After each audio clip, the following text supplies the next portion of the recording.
Planning great podcasts. Before you start to record your first podcast, you need a plan for it. Podcasts recorded on the fly rarely turn out that well. You need to prepare for each podcast to ensure that things go as smoothly as possible. You don't need to spend hours on a podcast plan. Investing a small amount of time into a plan will make a huge difference to the quality of each of your podcasts. So let's get started, shall we? Organize your podcasts. You're not going to record just one podcast, so it is a good idea to get organized so that you can plan and record your podcasts on a regular basis. There are no strict rules for how many podcasts you should create a month, but always remember that it is not a good idea to keep your listeners waiting too long or they will find another person's podcast to listen to. We recommend that you have a content calendar for your podcasting activities. You have the option of good old-fashioned pen and paper here, or you can use technology. If you prefer technology, then we recommend that you use Google Calendar.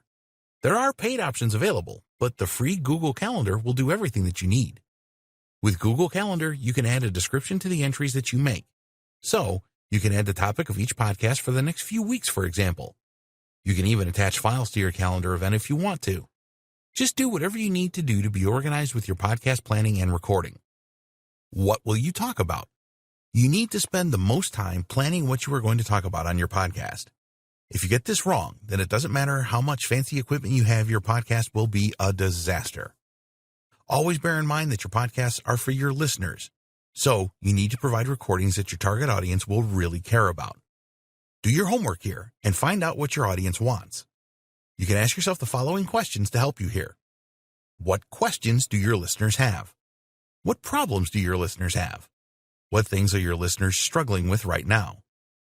Use an answer to one of these questions in your podcasts. One way that you can easily find out what your audience is looking for is to do some keyword research.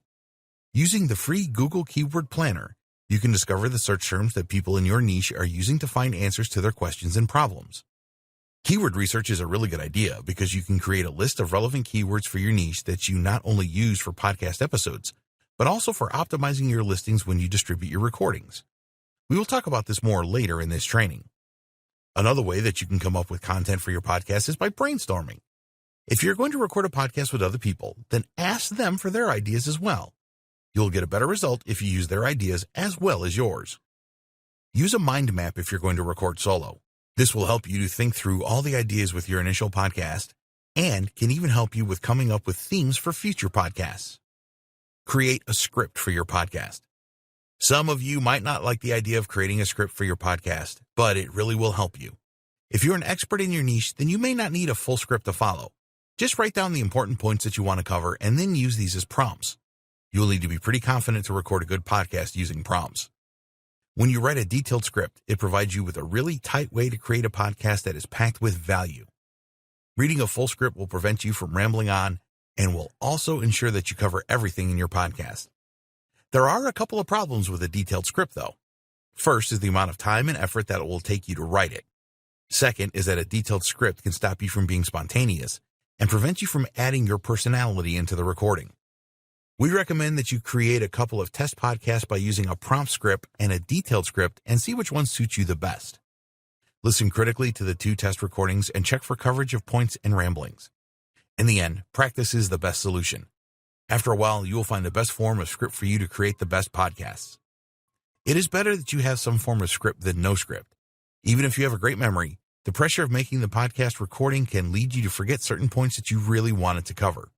Start off by using a detailed script, and then see if you can get by with a prompt script as you gain more podcasting experience. Recording online interviews.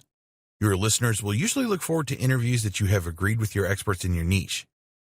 If your expert lives far away, then the best solution is to record your conversation using an online app. There are a few good apps out there that you can use for this. Skype. Skype is an extremely popular online call app that has improved significantly over the years. A lot of people have Skype accounts, so check with your interviewee ahead of time so that they can quickly set up a Skype account for free if they don't have one. There are a number of apps available for recording Skype calls and creating MP3 files from these. There's actually a feature now in Skype to record calls. Once you have started your call, you can start recording and both parties are notified that recording has begun. You can stop the recording at any time, or it will automatically stop at the end of the call. When the recording is finished, Skype creates an MP4 file and adds it to the chat window where you can download it. You will then have to convert this into an MP3 file for audio editing. At the time of creating this training, all recordings are in mono format only. This is not great for balancing recording levels in your audio editor. The next level up for Skype call recording is either Talk Helper for Windows computers or Call Recorder for Mac computers.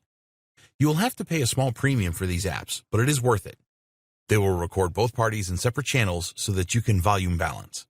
You also get the recording as an audio file. Zoom.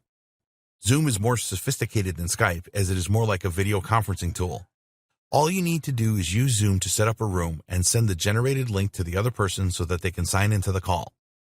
All calls using Zoom are automatically recorded and you will receive an audio file when the call is ended. You can set up the recording so that it will record the two parties on different channels, which is great for editing. If you are only recording with one other person, then a Zoom call is free. Whenever you are going to record an interview using a call over Skype, Zoom, or any other method, you should plan the questions that you are going to ask and agree with this with the interviewee prior to recording the interview.